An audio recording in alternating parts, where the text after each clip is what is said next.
The rain was coming down steady, not hard, not soft, just steady. It tapped on the windshield in a rhythm I could almost mistake for calm if I didn't know better. Juniper sat in the passenger seat, her scarf wrapped twice around her neck. She was quiet. Always was. She twisted the fabric between her fingers like she was braiding invisible thoughts into it. The gas station was off the main road, the kind of place where time slowed, the kind Sarah always picked when she changed the plan last minute. Again, she texted me at 5:17 p.m. "Let's meet at the Shell near Willow Creek. Better coffee." No apology, no explanation, just an assumption I'd adjust, and of course I did. I looked at Juniper and smiled. She didn't smile back, but her eyes met mine. Steady. She was only 10, but she held silence like someone who knew what it cost to speak too much in the wrong room. That wasn't something I taught her. That's something she learned watching me. I pulled into the lot next to Sarah's SUV. The driver's seat was empty. The lights were on inside. I figured she was inside grabbing her artisanal coffee, or whatever version of self-care she was branding today. I stepped out, the rain heavier than it looked. Juniper stayed in the car, eyes still on me, like she was waiting for something I didn't know was about to happen. I walked toward the SUV, expecting to see Sarah any second, but what I saw instead stopped me cold. Callie was inside, alone. The 5-year-old sat in the back seat, wrapped in what looked like a towel or a blanket. Hard to tell. Her cheeks were wet, not just from the rain. Her lips quivered. Her hair stuck to her forehead in clumps. I tapped the window. She flinched. I opened the door slow, cautious. "Mommy said she'd be quick," she said, voice small, as if apologizing for existing. The rain ran down her legs. Her socks were soaked. My stomach twisted. I didn't speak. I didn't know what to say. Behind me, Juniper had already stepped out of the car. She walked up, said nothing, and handed me her scarf. Wrapped in silence and wool, Callie looked smaller than I remembered. I got her into my car, turned on the heat, sat in the front seat beside her. Then I heard it. The ping. I knew that sound. Sarah's Instagram alert. Not mine. Hers. Because I followed her. Because I still tried. Curious or stupid, I pulled out my phone. She'd posted a story, a selfie. Inside the gas station, coffee cup in hand, soft filter, natural lighting. Had rainy vibes. Sometimes you need to pause, breathe, and recharge. Not a single mention of the crying child in her car. Not a hint of guilt in her smile. Performance over presence. Again. I zoomed in on the frame. Not a single trace of Callie. No booster seat. No bag. Nothing. I didn't show it to Uni. Didn't need to. I just watched. That's what I did. For years. Watch her rewrite the moment while we sat in the truth. Don't overreact. Don't embarrass her. Keep the peace for Mom's sake. I'd said it to myself 100 times, but something about Callie's damp clothes, the way she coughed, the way she curled toward Junie without thinking, it hit different this time. I turned the heater up. Junie sat next to her, wrapped an arm around her like it was instinct. No one told her to. She just did. 2 children, one who knew how to comfort, one who didn't know what comfort looked like. I looked at them and felt the weight of every Thanksgiving where Sarah forgot the sweet potatoes, and I was the one blamed for tension. I remembered being 8, locked in a car outside our cousin's wedding. Dad had forgotten I was even in the back seat. I waited 40 minutes. Only difference, nobody saw. I hadn't told anyone that story, not even Junie. Because what would have changed?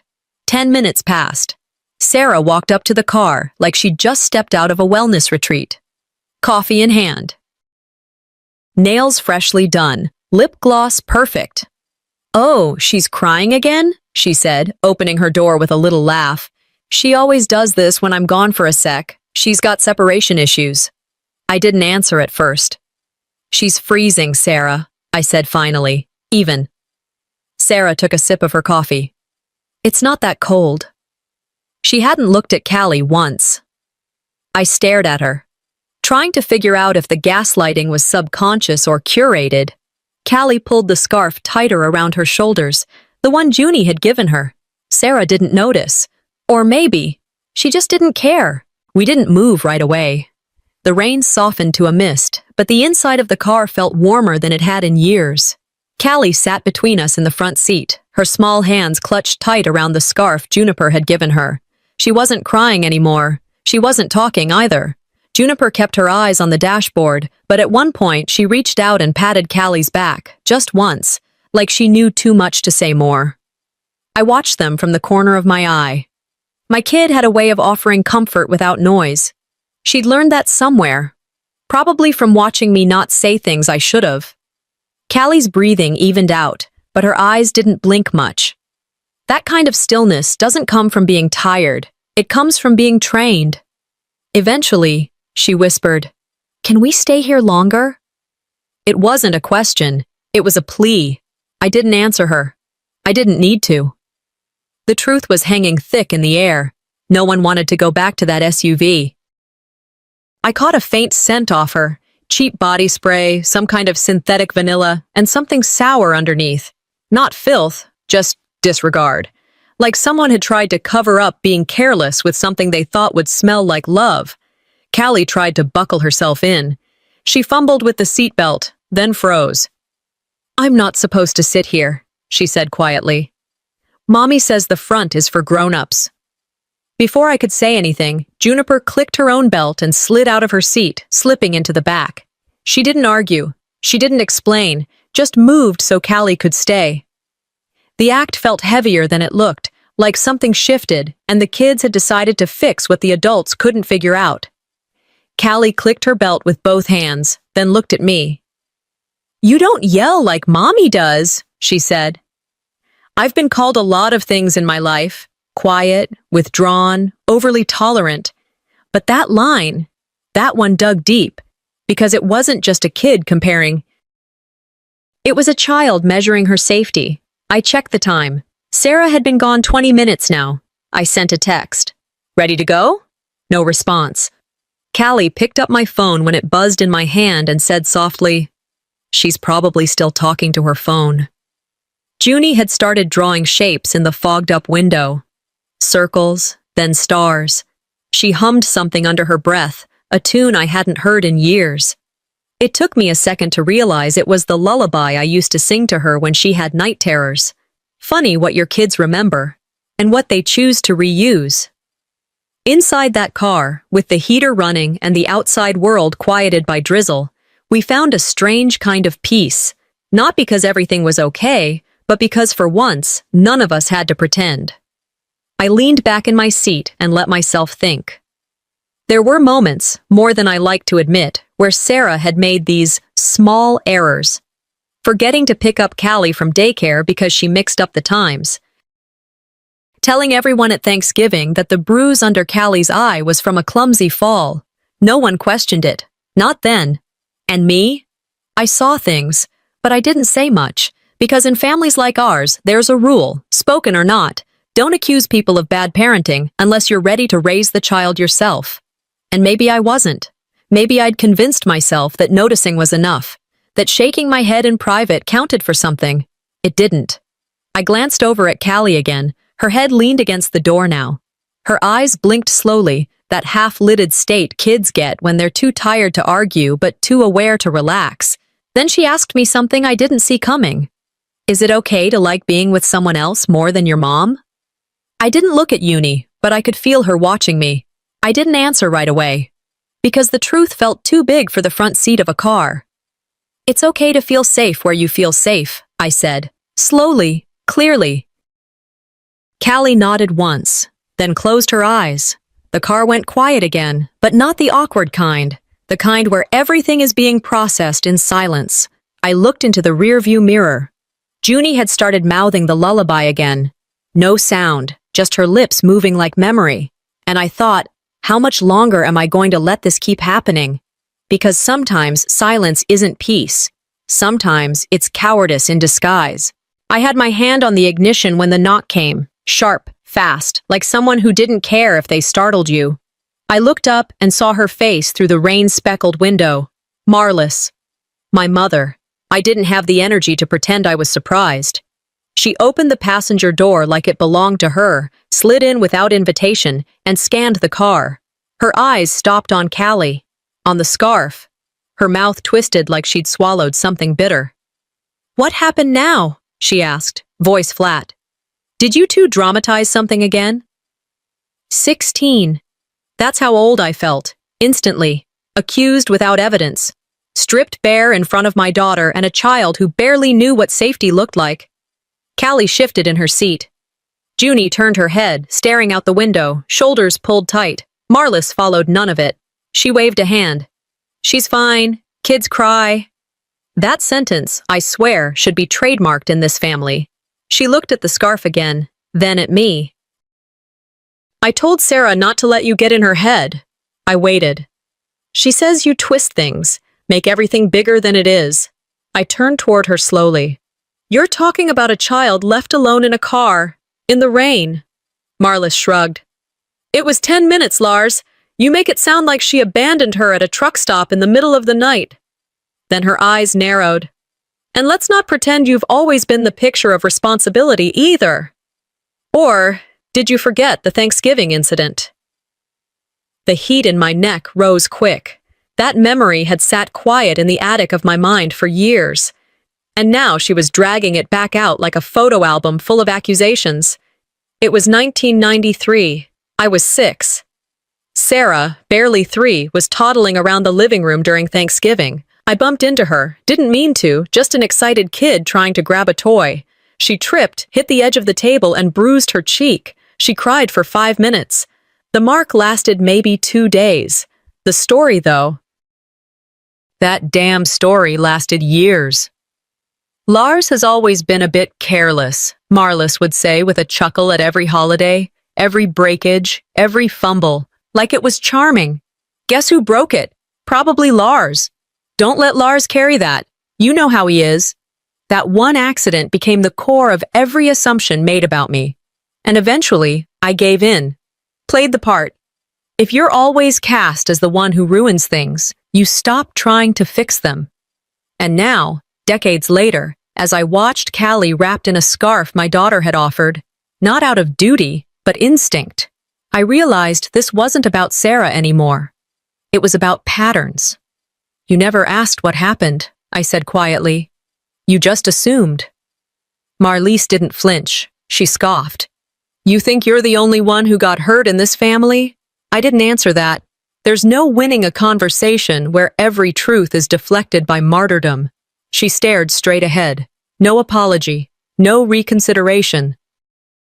Just a cemented belief that her version of the past was the only one worth printing. And that's when it hit me. This wasn't about getting her to see the truth. It never had been. It was about making sure Callie didn't grow up thinking this was normal. Uni cracked the window slightly. A cool breeze slid in, and for a second, the air didn't feel so tight. Callie, barely above a whisper, said, "I like when it's quiet like this." Marlis didn't look at her. She was texting, thumbs flying, probably updating Sarah. I turned back toward the windshield and caught my mother's reflection in the glass. Her face, blurred by raindrops, looked frozen, like someone who'd convinced herself she was still the hero in a story no one was reading anymore. And then I heard my father's voice. It came uninvited, but clear. "There's no use shouting when no one's listening." He used to say that whenever Marlis won an argument by exhausting everyone else into silence, and I realized I wasn't here to shout, not anymore. I was here to break the loop. Marlis stared down at her phone and smirked. She didn't hide it. Whatever Sarah had texted her, she clearly agreed with. She turned to me, folding her arms like she was settling into a seat at a play she thought she already knew the ending to. "Sarah's really hurt, you know. She says you're making her look like a bad mom." I kept both hands on the wheel, car still in park. "She did that herself." Marlis shook her head like I was a child who hadn't learned to keep his mouth shut. "Family doesn't make each other look bad, even when they're wrong." Ah, there it was. The rule. Not carved in stone, but lived in whispers.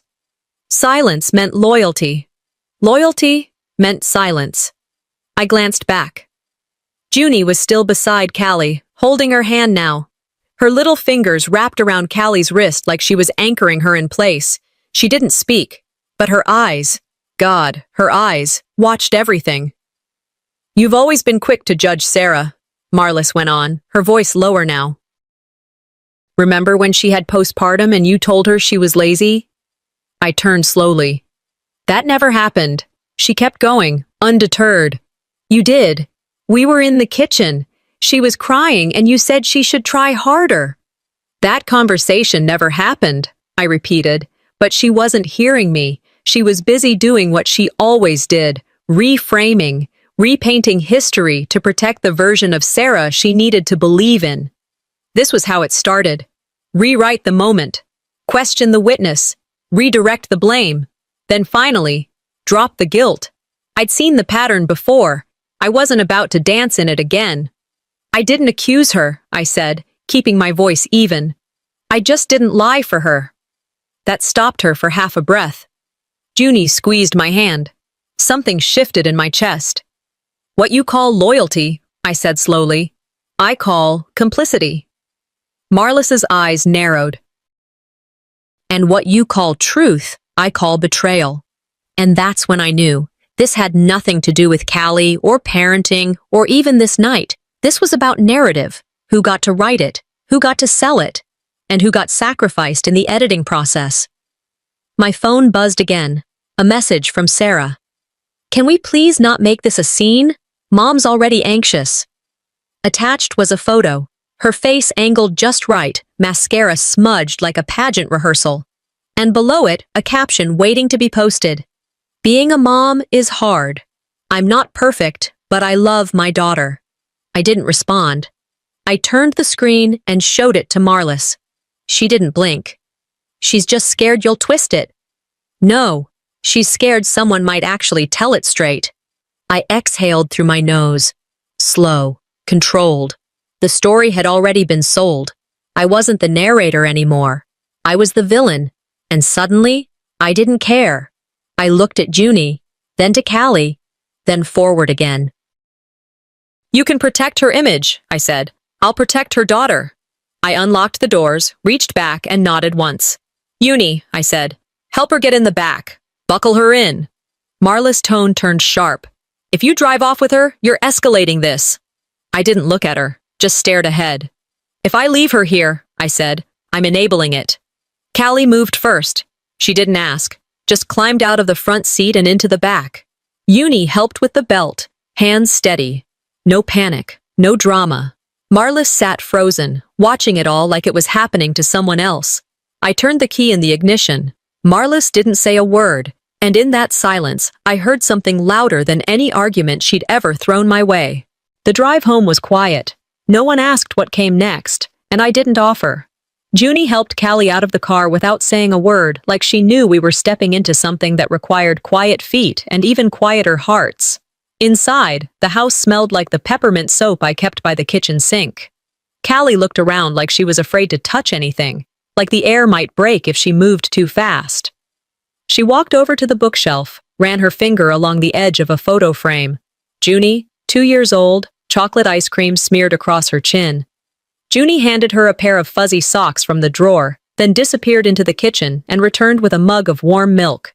She didn't speak, just placed it in front of Callie like she was laying down something sacred, and I stood there watching them, knowing damn well that whatever happened next, this moment mattered. More than any courtroom, more than any family meeting. Then the phone buzzed. It was Sarah. "Don't escalate this. You know how fragile she is." Fragile. Funny word for someone who steamrolls every room she walks into. I didn't reply, just let the screen dim back to black. 5 minutes later, it buzzed again. This time, not from Sarah directly, but a screenshot. Group chat. Our cousins. My name at the top. Caption read, "Can someone check on Lars? He's unstable again." Below it, replies. "He always makes himself the hero. He just wants attention. I love him, but he's exhausting." That one? Yeah, that one got me. I didn't know what burned more, Sarah planting the narrative or them buying it like it was gospel. Not one person asked me what was happening. Not one person asked about Callie. They just nodded along, too scared to be the one who stood up and said, "That doesn't sound right." I sat on the edge of the couch, phone still in my hand, heart pounding with the kind of hurt that doesn't show up on skin. Junie walked in, her own phone lit up in her hand. "Dad," she said, quiet but steady, "did you see what Aunt Sarah posted?" I took her phone. There it was, a photo of Callie, sleeping on our couch, scarf still around her. Caption, "Sometimes you have to let them be with family, even if it breaks your heart." Comments were piling in. "You're so brave." "She's lucky to have you." "Hope your brother gets help." I couldn't even feel angry. Not really, just stunned. "She's stealing credit again, isn't she?" Junie asked. I looked at her, and I swear, in that moment, I saw my daughter more clearly than ever. She didn't just see what Sarah was doing. She understood it. I sat alone later that night, after the girls had gone to bed. The house was still. My thoughts weren't. Every time I'd swallowed my voice to keep the peace came rushing back. The birthday party where Sarah forgot the diapers, and I ran out mid-meal to get them. The grocery trip where I paid for everything, and Marlis turned to Sarah and said, "You're managing so well, honey." Every silence I'd allowed because I thought keeping things calm was more important than keeping things true. And now, here we were. Maybe I trained them to treat me like this. There's a quote I'd once read, couldn't remember who said it, but it stuck. "The reward for silence is more silence." And I'd earned it, every bit of it. I picked up my phone, not to call, not to fight. I opened a blank folder, titled it, Callie Care Record. Junie wandered in, saw what I was doing, and nodded. She didn't ask questions. She didn't need to. I looked at her, then at Callie, still asleep on the couch. "This isn't revenge," I said. Junie blinked once. "It's a record," I said. "From now on, we document everything." She nodded again, a small, tired smile. The quiet war had started. And this time, I wasn't going to play nice. Uni was sitting at the kitchen table when I came in. The light above her flickered once, then steadied. She was drawing, head tilted, face focused, crayons scattered. I didn't say anything right away, just watched. The picture was simple. A girl with glasses handing a scarf to another girl, smaller, holding it tight like it meant more than warmth. "Is that supposed to be you?" I asked. She nodded, eyes still on the page. "You didn't say anything back there," I said, not accusing, just noticing. "I didn't need to," she said. That was all. I sat down at the other end of the table, watching her scribble in a few more lines. For a second, I thought about all the women in our family, how they'd used silence not to avoid conflict, but to survive it. Not a strategy, a necessity. That scarf. It was no longer just fabric. It was language, a story. A kind of baton passed between girls who learned young that comfort doesn't always come from words. My phone buzzed. I checked it. The screen showed what I already suspected, removed from the family group chat. The message read, "We think it's best to cool off. This is getting too dramatic." No signature, just group consensus. I stared at it for a second. Then again, numb, but not shocked. It felt like being written out of a story halfway through. Except I never got to write my part to begin with. Junie glanced up from her drawing. "Was it them?" she asked. "Yes." "Did it hurt?" "Less than it used to." I stood, walked to the living room, looked around at the quiet space we'd built. I didn't have a fancy rug. The couch had a small tear in the corner. The coffee table was scuffed, but it was ours. "I've been erased from their narrative," I said aloud. Again. I didn't wait for a reply. There wasn't one to give. I sat back down, pulled up an old file on my phone labeled Pattern Watch. Started adding to it, little things, messages, dates, the daycare incident, the bruises. The posts? None of it to post, none of it to shame. Clarity. That's what it was for. I remembered a quote. Don't know who said it first, but it fit. People don't remember what you did. They remember how loudly someone else said it was your fault. I'd played quiet so long, I didn't even notice when the volume got turned against me. But this time, I wasn't backing out. I wasn't fighting Sarah. That wasn't the point. I was fighting the version of myself they all preferred. The agreeable one. The one who kept peace at the cost of self-respect. The one who knew better but stayed quiet anyway. Junie came over, holding a mug of tea. Mint, I think. She placed it in front of me like she'd been doing it her whole life. "You're still my dad," she said softly. "You don't have to be theirs." I looked up. Her eyes weren't tired, they were clear, calm. We sat together, not saying much, just letting the quiet stretch between us, the hum of the fridge, the only sound in the room. Ma, it didn't feel like isolation. It felt like a declaration. Later that night, after brushing my teeth and double-checking the front door, I stopped by Callie's room. She was curled up on the edge of the bed, blanket to her chin, scarf still around her shoulders. She hadn't taken it off. That small detail. It stuck with me. I stood in the doorway a moment longer than I needed to. Maybe I've already won, I thought. Not in headlines, not in family chats, but in the way these girls stay close when the noise fades.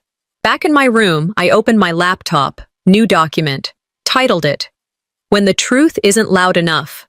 It wasn't revenge, it was restoration, a record, for when someone finally asks what happened. Right before I turned out the light, my phone buzzed again. No name, just a screenshot. Sarah's latest post, black background, white text. Some people weaponize children to feel important. I won't be silenced. The house was still when I heard the knock. Not loud, not rushed, just firm. I opened the door and found Orla standing there, her face unreadable. She didn't bother with a greeting, walked right in, raincoat dripping, shoulders squared like someone carrying a truth too long. She reached into her bag and pulled out a small flash drive, dropped it onto the table with a quiet clack. "I've been holding this too long," she said. I didn't ask what it was. I just picked it up, plugged it in. A video loaded, recorded 6 months ago. I recognized the parking lot, the cart, the screaming toddler strapped inside. Sarah was in the foreground, filming herself. Hair curled, ring light clipped to her phone, product placement in the caption. In the background, Callie, left, forgotten, or maybe just ignored. Orla crossed her arms. "You're not crazy. You're not exaggerating." I didn't say thank you. Didn't say much at all. This wasn't closure. It was fuel. I called Junie into the kitchen. She came quietly, sliding into the chair beside me like she already sensed the air was different. I showed her the video.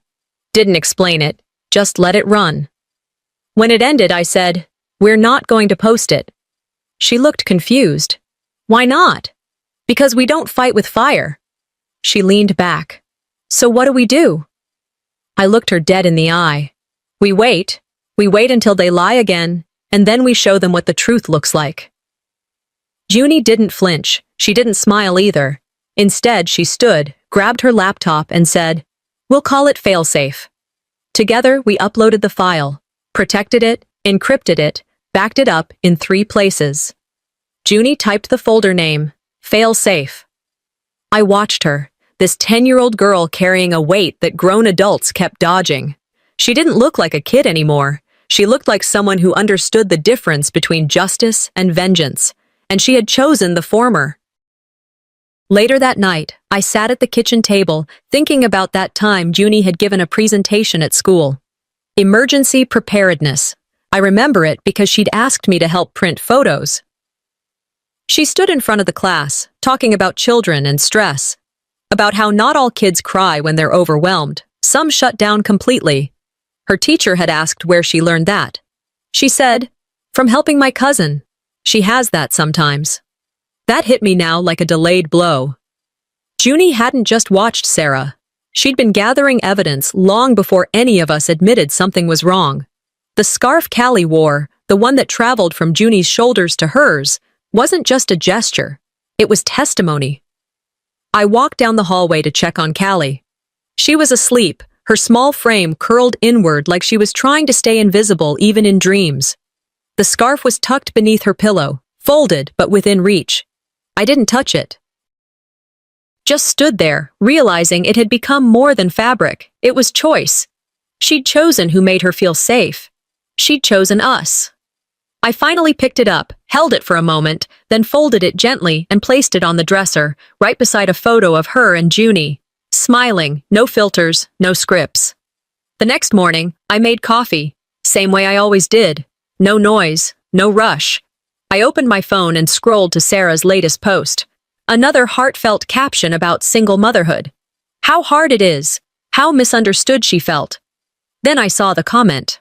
Orla had replied, "Is this before or after you left her in a Target parking lot with your ring light? No punctuation. No rage, just the facts." That comment didn't just sit there. It ignited. Screenshots spread. Threads popped up. Reactions poured in. Junie came into the kitchen, rubbing her eyes. She looked at me, then my phone. "Guess the moment arrived," she said. I nodded once. Calm, solid. "Let the truth do its job," I told her. The facade cracked, and for the first time, Sarah wasn't in control of the story. The invitation came late, too late to be casual. It was Sarah's move. I could feel it. A last-minute lunch at Marlis's, post-Easter, just family, as if that ever meant anything neutral in our house. I didn't want to go. But Callie asked if Junie would be there, and Junie asked if I would, so we went. The driveway was already full when we pulled in. Too many cars for a simple lunch. Sarah knew what she was doing, stacking the jury before we even walked through the door. Inside, everything was curated, dishes laid out, scented candles, cousins I hadn't seen in years suddenly smiling too wide. No one said my name when we walked in. No seat had my place card. Sarah, of course, had one. She stood near the kitchen, flawless as ever. Hair set, dress fitted. Callie sat near the wall, thumbing at a phone, shrinking into her seat. I placed my hand gently on Junie's back. She flinched, not out of fear, out of knowing. Callie turned to me. "Can I sit next to Junie?" I nodded. No one else noticed, or if they did, they pretended not to. Marlise called everyone to attention. "Let's say something before we eat." Of course, she started with the usual, how family means everything, how we don't always get along, but blood is blood. Then Sarah jumped in, voice soft, eyes welling up like a trained monologue. "Some of us are just doing our best," she said. "And it's hard. It's hard when others judge without understanding."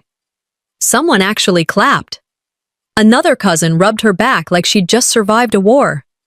I kept my mouth shut. That was the role they gave me years ago. Junie leaned toward me. "She's not even good at acting." I smiled at that. Just a little. Sarah cleared her throat and turned toward Callie. "I got you something," she said sweetly, holding out a wrapped box with a ribbon too perfect to be spontaneous. "I remembered you loved these." Callie opened it slowly, a plushie. The exact one I bought her during our weekend together. Junie stiffened beside me. Sarah beamed. She cried when I gave it to her, pure joy. The room lit up with praise. Marlis wiped a tear. Someone whispered, "She's such a good mom." Callie didn't speak, but she looked at me. 3 times. Then Orla walked in. No one expected her. Not Sarah, not Marlis. She didn't say hello, she didn't sit. She walked straight to the TV, pulled a flash drive from her coat pocket, and said loud enough for everyone to hear, "I think we forgot something last Easter." The screen flickered. A video played, grainy but clear. Sarah in the middle of a Target parking lot, adjusting her ring light, recording herself, laughing. Behind her in the cart, Callie, alone, crying. No one moved. Sarah shouted first, "How dare you? This is taken out of context." Orla didn't blink. "Then give us the context." Marlis looked like someone just unplugged her. A cousin mumbled, "I remember this. You said she was inside the whole time." Sarah turned to her. "You weren't even there." But the damage was done. Sarah stood frozen. Her mouth moved but no words came out. Finally she forced one. "It was one time. I made a mistake." I stood. "It wasn't one time. It's a pattern. And every one of you who stayed quiet helped her keep it going." No one clapped then. Callie stood next. She didn't walk to Sarah. She walked to Junie, took her hand. The scarf hung from her pocket, faint but visible. That little sliver of fabric said more than any of us ever had. We sat back down. No one said a word. The food got cold. No one reached for it. Sarah didn't cry this time. She just sat, like a statue, stone-faced. The house felt different when I woke up. Still, not peaceful, just hollow, like something had cracked the night before and left the air thinner. I didn't hear much. No birds, no kitchen noises, just quiet. I walked to the kitchen and found Junie buttering toast, her face blank. Callie sat at the table next to her, chin resting on her folded arms, staring at nothing. Neither of them looked up when I walked in. I poured coffee, sat down slowly. No one spoke. I didn't ask them to. There was no text from Marlis, no carefully worded family group message asking for peace, just silence. I opened my phone out of habit, scrolled. Sarah's page. Blank. Not even a story. For her, that said more than anything. On the couch, I spotted the plushie Sarah had claimed she bought. It sat where Callie had dropped it last night. I picked it up. A sticky note was still pressed to its belly. For you. You're safe here. My handwriting. Callie turned her head a little. Am I in trouble for liking being here? She asked, not lifting her voice. No, I said. Liking safety isn't disloyal. It's smart. Junie stepped forward and wrapped the scarf around Callie's shoulders again. Tight, like a shield. For a second, watching the two of them, I forgot about everything else. The lawyers, the bloodlines, the last names. This looked more like family than any Easter dinner we'd ever had. But it stung, too. Because this shouldn't have taken this much proof, this much damage, this much explanation. Callie glanced at me again. She's mad at me.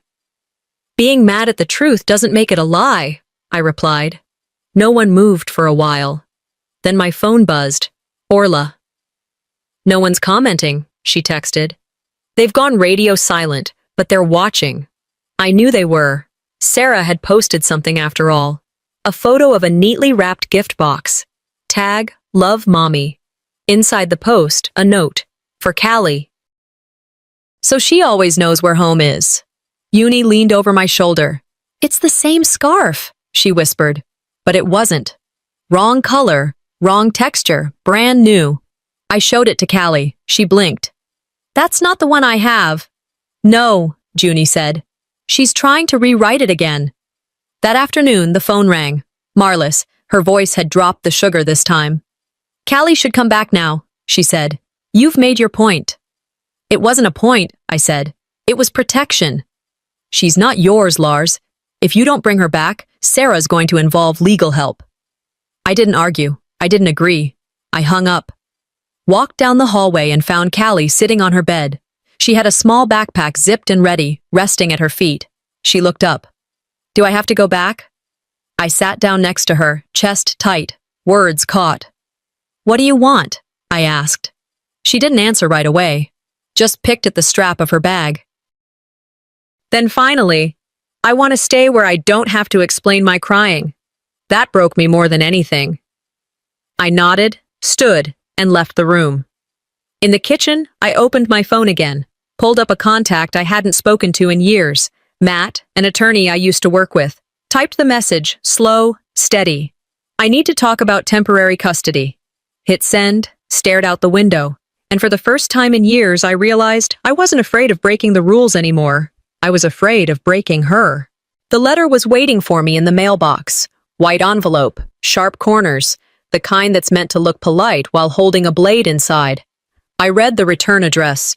Family law firm, Baton Rouge. I already knew what it said before I tore it open. It was formal, of course. Measured language. Emergency notification. Legal obligation. Potential custodial interference. If Callie wasn't returned within 48 hours, I could face consequences. I held the paper in my hands longer than I needed to. Read it twice. Then folded it back and placed it on the counter. Didn't tell Uni. Didn't say a word to Callie. But I felt her watching me from the hallway. She always knew when the air changed. I didn't lie. I just gave her a look that said, not now. Then I called Matt. He answered on the second ring. You ready? He asked. Yeah. We went over options, temporary guardianship, supporting documents, timelines. "You'll need more than that video," he said. "You'll need a pattern. You need a story that makes them believe you before she makes them doubt you." I hung up and started digging. Old texts, photos, calendar reminders, the daycare pickup mix-up, the grocery bill I paid without a word, the bruise from Christmas, the cold milk in her bottle, little things, insignificant on their own, but together they painted a pattern. And I saw it clearly now. My silence hadn't been protection. It had been the fertilizer where this dysfunction grew. This wasn't vengeance. This was context. Callie came into the room with a paper in her hand. She held it out to me without a word. A drawing. 2 girls holding hands, one in a scarf, the other cradling a plush toy. "Is that you and Junie?" I asked gently. She nodded. "I didn't cry last night," she added, almost as an afterthought. "No? With her? I don't need to." It didn't hit like joy. It hit like loss, because a child shouldn't have to compare safety. Shouldn't have to earn peace. I looked at her like I was seeing her for the first time. Not just the daughter of my sister, not just the cause of the conflict. She was the point. I didn't get time to sit with that. Junie came in holding her phone. "You should see this," she said. I followed her to the couch. Sarah's face filled the screen. No makeup, soft lighting, background music, some piano loop meant to sound raw, honest. "I'm not perfect," she said. "Being a mother is hard, but being silenced, that's harder. I just want my daughter back." The comments came fast. "You're doing your best. Your brother's always been off. Stay strong, Mama." Junie didn't say anything for a while. Then she asked, "Why don't people see what she's doing?" I stared at the screen, at the performative pain, at the rewrites, at the lies dipped in soft lighting. "Because she's always been better at telling stories," I said. "I've just lived the truth." That night, Callie climbed into my bed. She didn't ask, didn't explain. She brought the scarf with her, didn't wrap it, just held it, like it meant something I didn't have to define. She lay beside me, quiet, then whispered, "You're the first grown-up who listens." I didn't say anything. Some moments shouldn't be interrupted with words. I stared at the ceiling. Maybe I'd lose the case. Maybe I'd lose everything. But I wasn't going to lose her safety. I opened my laptop, started a new document. "When truth isn't viral enough." Typed the first line. And just as I saved it, my phone lit up. Sarah was calling. Not for war this time, but something worse. The phone rang around 9 p.m., just as I sat down with a glass of water. I stared at it for a moment before answering. Sarah. Her voice was calm. Too calm, like she'd practiced it in the mirror a few times. "I'm not trying to take her from you. I'm just trying to make things right." I didn't respond. I let her talk. She always liked filling silence. "We all make mistakes," she said. "Let's be adults about this. You don't have to do this legally. You're making it harder than it needs to be." That last line was the real message, her version of a peace offering, one where I handed back control quietly, no questions, no fight. I didn't argue, I didn't engage, I just said, "Thanks for calling," and hung up. No rage, no satisfaction either, just stillness. Later, I stepped out onto the back porch. Junie was inside painting rocks with Callie. I'd suggested it that afternoon, and they ran with it, laughing, mixing colors, naming shapes like planets. The air out here felt thicker than usual, heavy but honest. I sat on the wooden bench and looked up at the sky. There was a time I'd hoped for some grand gesture, an apology, a confession, something dramatic that would make all this make sense. But now, in the stillness, I realized the truth. Closure isn't something you get handed. It's something you build yourself. I whispered, almost without meaning to, "I'm not their scapegoat anymore." And it wasn't for show. It was for me. A small pair of footsteps came around the corner, Callie. She handed me a folded piece of paper and sat beside me, kicking her feet gently. I unfolded it. A house. 3 figures. One was clearly me. One, Junie. The last was Callie, smaller, holding a stuffed animal. Just outside the fence stood another tiny figure. No label, didn't need one. On the back, in pencil, "Home isn't always who you're born to." I stood up, walked back inside, and placed the paper on the fridge. Right next to Junie's old science fair ribbon. I didn't cry, but for the first time in weeks, I exhaled without clenching my teeth. An hour later, a knock came at the door. Mrs. Hawthorne, our neighbor. She held out a loaf of banana bread wrapped in a floral dish towel. "Heard there's been drama," she said, smiling like she knew more than she was letting on. "That obvious, huh?" I asked, stepping aside to let her in. She scanned the room, then looked at me. "Your daughter's the one with the big eyes?" I nodded. "Two of them now, technically." She handed me the bread. "Well, you're doing something right. They never knock over my flower beds. Can't say the same for the last batch of kids on this street." Small talk, maybe, but in a world full of people talking behind your back, someone showing up at your door with banana bread was a kind of loyalty that mattered. That night, after the dishes were washed and the girls were tucked in, I opened my laptop. The file was still there, When Truth Isn't Viral Enough. I stared at the title for a moment, then deleted it, typed a new one, How We Stayed Anyway. I wasn't planning on publishing it, probably wouldn't even finish it, but I needed to write it. For me. The first line came easier than I expected. Not every rescue looks like a fight. Sometimes it just looks like staying when no one else did. The screen glowed in the dark room. Behind me, muffled giggles came from the hallway. Junie and Callie were supposed to be asleep. I smiled and let them be. Just before I closed the laptop, a notification popped up in the corner of the screen. New email, from the court clerk. We arrived at the courthouse just after 8 a.m., Baton Rouge's sky still dim, coffee shops just opening. I parked in the shade. Junie and Callie waited with Orla outside while I stepped in. My shirt was plain. My breath steady. Sarah walked in 15 minutes later. Her outfit was curated. Hair loose, face softly done, friend flanking her left like moral backup. Marlies trailed behind, took her seat behind Sarah without acknowledging me. The judge looked calm, but sharp. "This is not a criminal trial," she opened.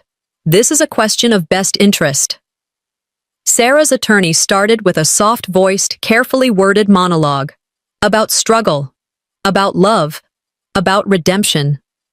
Then she submitted a file, printouts of my tweets from years ago, my quiet blog entries about estrangement, screenshots framed out of context. "This shows instability," she said, "emotionally unsafe."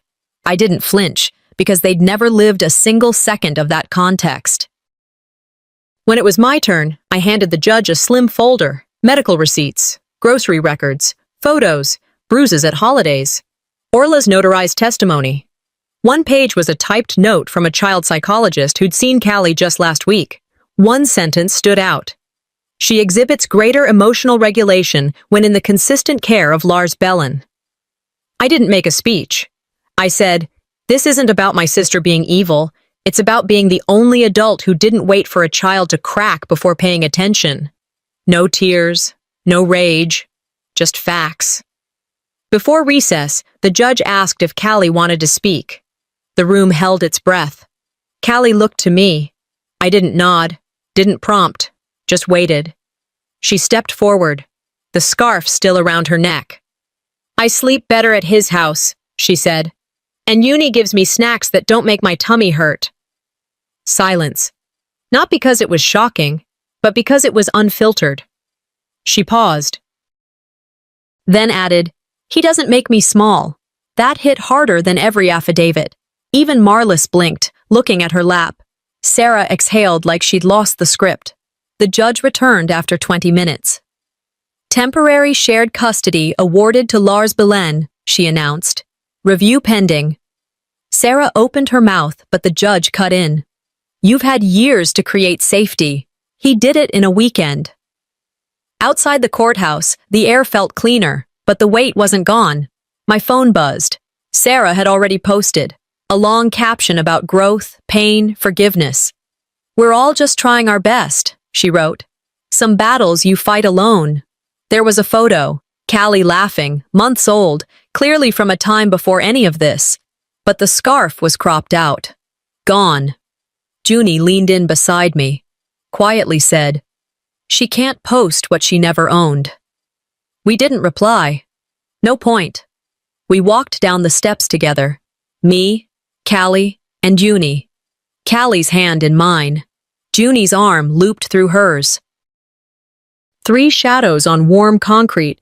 I thought to myself, sometimes family tries to erase you in front of the world, and sometimes you let them, but not when a child is watching. We got into the car. No one spoke. No music played. As I turned the key, Junie reached over, adjusted Callie's scarf, tight, gentle, not just to warm her, to remind her. That scarf would never be cropped out again.